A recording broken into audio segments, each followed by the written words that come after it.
बिस्मिल्लाहिर्रहमानिर्रहीम। अस्सलाम वालेकुम नाज़रीन कराम, मैं हूं मखदूम शहाबुद्दीन और आप देख रहे हैं मेरा फेसबुक और यूट्यूब चैनल। उम्मीद करता हूं आप सब लोग बखैर वाफ़ियत होंगे और जहां भी होंगे अपने अहले खाना समेत खुश भी होंगे और महफूज भी। नाज़रीन कराम, ज़िमनी इंतखाब गुजर गया, पाकिस्तान तहरीक इंसाफ के साथ एक और वारदात डल गई। धांधली के बाद धांधला और धांधले के बाद बदमाशी, बदमाशी पर मबनी इलेक्शंस का नतीजा आ गया और नून लीग ने क्लीन स्वीप भी कर लिया। लेकिन कल की गेम तो खत्म हो चुकी, असल गेम का आगाज आज होने जा रहा है। आज के दिन कुछ अहम तरीन डेवलपमेंट्स होनी हैं और वो डेवलपमेंट्स शेप करेंगी पाकिस्तान की सियासत के मुस्तकबिल के लाएअमल को।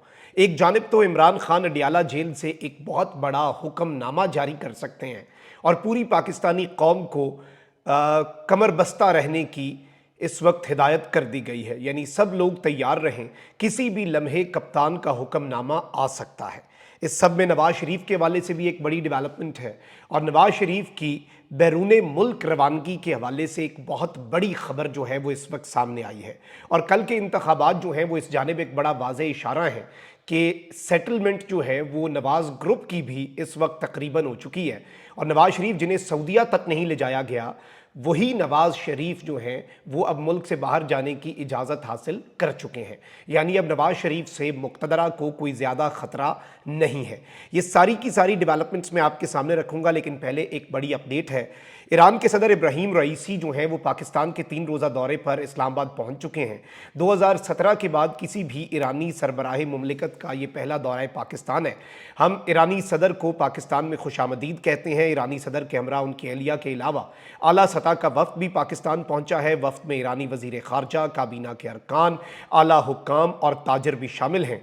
ईरान के सदर इब्राहिम रईसी का जो इस्तकबाल है वो अब से कुछ देर पहले वफाकी वजीर रियाज पीरजादा ने किया और ज़ाहिर बात है बड़ी इंपॉर्टेंट मीटिंग्स जो हैं वो ईरानी सदर की इस वक्त स्केजुल्ड हैं और वो सिर्फ इस्लामाबाद नहीं बल्कि कराची और लाहौर का दौरा भी करेंगे, जहां वो सूबाई क़यादत से भी मुलाकातें करेंगे। ये एक अच्छी चीज़ है, अच्छी रविश है। सऊदी वफ्द था पाकिस्तान के अंदर अभी और अब ईरानी वफ्द, और पाकिस्तान को अपने मफादात को देख कर आगे बढ़ना चाहिए और पाकिस्तान को सिर्फ और सिर्फ अपने इंटरेस्ट के मुताबिक अपनी फॉरेन पॉलिसी को शेप करना चाहिए। ईरान गैस पाइपलाइन मंसूबे पर हमारी नज़र ज़रूर होगी, क्योंकि अमरीका बहादुर उस मामले पर पाकिस्तान को धमकी दे चुका है और वो धमकी है या मशवरा मुझे अभी तक नहीं समझ आई। मैं बार बार उसका जिक्र करता हूं क्योंकि उन्होंने कहा था कि हम पाकिस्तान को मशवरा देते हैं कि वो ईरान गैस पाइपलाइन से बाज रहे। तो अब देखना यह है कि क्या पाकिस्तान की मौजूदा हुकूमत कोई स्टैंड ले पाएगी, ये एक इंपॉर्टेंट फैक्टर होगा। अब जरा पाकिस्तान की सियासत पर आ जाते हैं। आपको पता है कि हुक्मरान जमात जो है मुस्लिम लीग नवाज, उसे जिस तरह से सीटें जितवाई गई हैं, कौमी असम्बली की 2 और पंजाब असम्बली की 12 में से 10 सीटें जो हैं वो इस वक्त नून लीग को जितवाई गई हैं और बाकी जो पंजाब की 2 सीट्स थीं, टोटल 12 थी ना, 10 नून लीग जीती और एक काफ लीग ने सीट जीत ली और एक सीट जो है वो आईपीपी ने जीत ली। पाकिस्तान तहरीक इंसाफ सिर्फ 2 सीट्स जीत पाई है मेन, अगर हम उस पर नज़र रखें, और वो दोनों सीटें जो हैं वो खैबर पख्तूनख्वा से हैं। अब आपने ग्रेटर गेम को समझना है। अब ये जितना मर्जी बयानियाँ बनाएं कि नून लीग ने कम बैक कर लिया, पीटीआई का वोटर जो है वो अब रिवेंज और बदले वाले नैरेटिव से पीछे हट गया है, इमरान खान फैक्टर काम नहीं किया, तो वो बड़ी अच्छी बात है। अगर तो इमरान खान फैक्टर ख़त्म हो गया तो फिर जेल से निकाल दें, अब तो इमरान खान ख़तरनाक नहीं होगा, लेकिन ये लोग डरते हैं इमरान खान से। अब यहाँ पर इंपॉर्टेंट चीज़ ये भी है कि सुन्नी इत्तेहाद काउंसिल को ये सीटें क्यों नहीं जीतने दी गई। सुन्नी इत्तेहाद काउंसिल को ये सीटें इसलिए नहीं जीतने दी गई कि कहीं सुन्नी इत्तेहाद काउंसिल एक पार्लिमानी पार्टी ना बन जाए, लेकिन गेम जो है वो मुकम्मल तौर पे बदल चुकी है। गेम बदली है खैबर पख्तूनख्वा ने। खैबर पख्तूनख्वा के अंदर सूबाई असम्बली की नशिस्त भी सुन्नी इत्तेहाद काउंसिल जीता है और कौमी असम्बली की भी। अब कौमी असम्बली के अंदर सुन्नी इत्तेहाद काउंसिल का एक एमएनए घोड़े के इंतखाबी निशान पर मुंतखब होकर आ गया है और खैबर पख्तूनख्वा में भी। केपी के अंदर स्पेसिफिकली हमारी नज़र इस मामले पर होगी, क्योंकि अब इलेक्शन कमीशन की वो दलील कि सुन्नी इत्तेहाद काउंसिल एक पार्लिमानी पार्टी नहीं, इसलिए उसे मखसूस नशिस्तें नहीं मिल सकती, वो दलील ख़त्म हो चुकी है। और खैबर पख्तूनख्वा के अंदर वहाँ की सूबाई हुकूमत ने अभी तक जिन लोगों को उनकी मखसूस नशिस्तों की बंदर बांट की गई, जो बाकी जमातों को मखसूस नशिस्तें दे दी गई, सिर्फ केपी असम्बली वो असम्बली है जिसमें वो हल्फ अभी तक नहीं उठा। तो अभी टेक्निकली वो फैसला भी रिवर्स हो सकता है, लेकिन इसमें अली अमीन गंडापुर साहब ने भी यही बात कही है और उन्होंने ये स्टेटमेंट भी जारी की है कि अब हमें हमारी मखसूस नशिस्तें जो हैं वो लाजमी तौर पर मिलेंगी और हमारी मखसूस नशिस्तें अब हमसे कोई नहीं ले सकता। लेकिन मैं ये समझता हूँ कि इस सब के अंदर चूंकि सिस्टम ये फैसला कर चुका है, निज़ाम ये फैसला कर चुका है कि उसने एक सर्टन स्क्रिप्ट के ऊपर ऑपरेट करना है, निज़ाम के ऑपरेशंस जो हैं वो एक सर्टन स्क्रिप्ट के मुताबिक चलेंगे, तो आई पर्सनली थिंक कि इसके इम्कानात कम है, क्योंकि हर जगह पर, हर ओहदे पर इस निज़ाम का कोई ना कोई बेनिफिशरी बैठा हुआ है। अब यहाँ पर एक तरफ तो ये बात है, वहीं दूसरी जानिब इमरान खान साहब को मिस कॉल्स भी दी जा रही हैं। राना सनाउल्लाह साहब जो हैं उन्होंने कहा है कि जी तहरीक इंसाफ की क़यादत अगर हमारे साथ मुज़ाकरात करे तो बानी पीटीआई इमरान खान की रिहाई कोई बड़ी बात नहीं है, इमरान खान रिहा हो सकते हैं और कोई बड़ी बात नहीं कि इमरान खान साहब जो हैं वो रिहा हो जाएं और मुज़ाकरात से तो नामुमकिन को भी मुमकिन हो जाता है, कर देते हैं हम। तो ये बेसिकली मिन्नत तरला है कि अल्लाह का वास्ता है हमारे साथ बैठो। अभी भी इन्हें ज़रूरत पड़ रही है। ऑल्दो आप ये देख लें कि हामिद मीर साहब ने कल फिर ये स्टेटमेंट दी कि इमरान खान फतह होने को तैयार नहीं। 3 अशखास को मुख्तलिफ वक्तों में जो पैगामात लेकर आए, 3 अशखास को ये इमरान खान साहब ने कहा कि जी तुम्हें जिसने पैगाम देकर भेजा है, तुम्हें जिसने मैसेजेस देकर भेजा है, उसे कह दो कि तुमने बाकियों को तो फतह कर लिया, लेकिन तुम इमरान अहमद खान न्याजी को फतह नहीं कर सकोगे। इमरान खान तुम लोगों के हाथों फतह नहीं होगा। तो अब इमरान खान तो सरेंडर करने के लिए तैयार नहीं है। अब इस सब के अंदर कुछ और डेवलपमेंट्स भी हैं।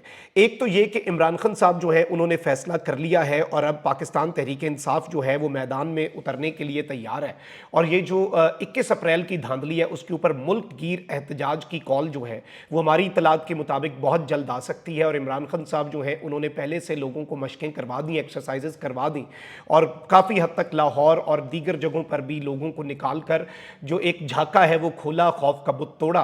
तो ये एक अहम तरीन डेवलपमेंट होगी।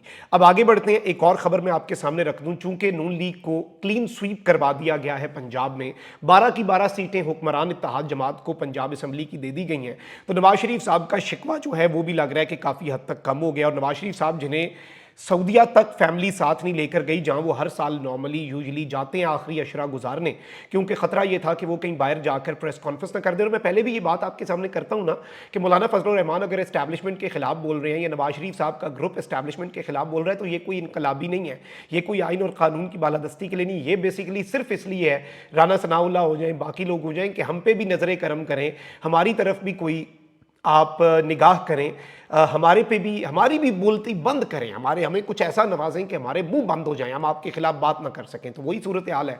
और अब नवाज शरीफ साहब को मुल्क से बाहर जाने की इजाज़त भी दे दी गई है, और नवाज शरीफ साहब जो हैं वो चीन जाने का उनका इम्कान रोशन हो चुका है, और इस दौरे के हवाले से वो अपनी पार्टी से मुशावरत कर रहे हैं। चीनी हुक्काम ने साबिक वज़ीर आज़म को दौरे की दावत दे रखी है, और वजारत ख़ारजा का मौक़िफ़ ज़ाहिर बात यह है कि अगर नवाज शरीफ साहब चीन गए तो ये उनका निजी दौरा होगा। लेकिन ये सारी चीज़ें मैं आपको ये बता दूं कि गुज़श्ता माह खबर आई थी कि नवाज शरीफ सऊदीया जाएंगे, वहाँ से लंदन जाएंगे, लेकिन अब नवाज शरीफ साहब का चीन जाना भी बहुत ज़्यादा अहमियत का हामिल है। लेट्स सी कि इसकी ग्लोबल पॉलिटिक्स से लेकर पाकिस्तान की पॉलिटिक्स के ऊपर क्या इंप्लीकेशंस होती हैं, लेकिन होंगी सही, ये चीज़ आप जहन नशीन रखिएगा। अच्छा, मैंने अपने इब्तदाई में कहा था इलेक्शन को भूल जाएं, असल गेम तो आज शुरू होनी है। वो मैंने क्यों कहा? एक तो आज अदालतों के अंदर से बड़ी अहम तरीन डेवलपमेंट्स आएंगी, अभी मैं निकलूंगा अदालतों की तरफ तो आपके सामने कुछ चीज़ें रखूंगा। एहतसाब अदालत इस्लामाबाद में कुछ केसेस हैं, वो तो चले एनआरओ के लिए हैं, क्योंकि राजा परवेज अशरफ के खिलाफ रेंटर पावर प्लांट रेफरेंस पर समात है, और सदर मुमलिकत आसिफ अली जरदारी और दीगर के खिलाफ ठट्ठा वाटर सप्लाई रेफरेंस जो है उसकी समात है। District and session court Islamabad के अंदर नादरा डेटा लीक्स केस की समात है, और फवाद चौधरी के खिलाफ तौहीन इलेक्शन कमीशन केस की समात है। लेकिन असल नज़र हमारी इस्लामाबाद हाई कोर्ट के केसेस पर होगी। 3 केसेस आज जो इंपॉर्टेंट हैं जिन पर हमारी नज़र है। परवेज़ इलाही को तिब्बी सहूलियात फराहमी से मुतल्लिक उनकी अहलिया कैसरा इलाही की दरख्वास्त पर समात। नंबर 2, बुशरा बीबी की बनीगाला सब जेल से अडियाला जेल मुंतकली की दरख्वास्त पर हतमी दलाइल जो हैं वो आज होने हैं। और साइफर अपीलों में इमरान खान और शाह महमूद कुरैशी की सज़ा के खिलाफ अपीलें, डिवीजन बेंच ने यह समात करनी है 2 बजे। उसके बाद इसकी जो समात के अहवाल आएगा आपके सामने वो हम रखेंगे। इससे भी ज़्यादा जो बड़ी गेम आज है वो मैं आपको बता देता हूं कि इस्लामाबाद हाई कोर्ट के 6 जजेस ने खत लिखा था सुप्रीम कोर्ट को, उस पर मेरे काजी ने एग्जीक्यूटिव पर जिस पर इल्ज़ाम था उसी के सरबराह के साथ मुलाकात करके कमीशन एक बनवा दिया, बाद में उसी से यू टर्न लेके अज खुद नोटिस ले लिया। अब उस अज खुद नोटिस केस की समात इन्होंने डेट आगे की दी हुई है, लेकिन सुप्रीम कोर्ट ऑफ पाकिस्तान ने तजावीज़ मांगी है कि इस मामले के अंदर हम क्या करें, बार से भी, काउंसिल से भी और इस हाई कोर्ट से भी। تو جو آج اصل گیم ہونی ہے وہ یہ ہے کہ ایک تو اسلام آباد ہائی کورٹ کے 6 ججز خط لکھ چکے ہیں، تو اسلام آباد ہائی کورٹ کے جو ٹوٹل 8 ججز ہیں ان سے تجاویز تحریری طور پر مانگ لی گئی ہیں کہ عدلیہ کے اندر ایگزیکٹو کی مداخلت کس طرح سے روکی جائے، یہ کیا معاملہ ہے، اس پر کیا ہونا چاہیے۔ اور اس کے بعد اسلام آباد ہائی کورٹ کی فل کورٹ بنانے کا اعلان ہوگا۔ آج لاہور ہائی کورٹ جو ہے پاکستان کے اندر سب سے امپورٹنٹ ترین کورٹس میں سے ایک، اور اس کے جو فل کورٹ ہے وہ بھی اس مدعے کے اوپر، اس معاملے کے اوپر بیٹھنے جا رہی ہے، اور اس کے اندر بھی یہ اطلاعات ہیں، پہلے یہ خبریں آئی تھیں کہ لاہور ہائی کورٹ کے بھی کچھ ججز جو ہیں وہ بھی بھرے پڑے ہیں اور لاوا جو ہے وہ پھٹ سکتا ہے۔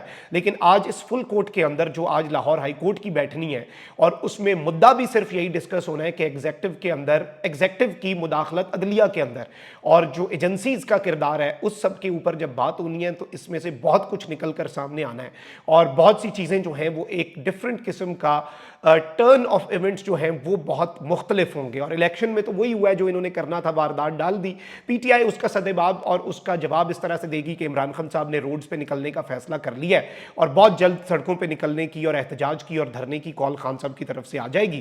لیکن امپورٹنٹ ترین ڈیولپمنٹس جو آج ہونی ہے ان پر ہے، کیونکہ وہ مستقبل کا پاکستان کا پولیٹیکل لینڈسکیپ اور اداروں کے درمیان جو چیزیں ہیں انہیں ضرور شیپ کرے گا۔ آج کی جو ہیپننگز ہیں اور ان کی بیس پر جو کچھ ہونا ہے، اور سائفر کیس پر بھی نظر ہوگی، اس پر بھی آپ کو اپڈیٹڈ رکھوں گا۔ اپنا بہت خیال رکھیں۔ اللہ نگہبان۔ پاکستان زندہ باد۔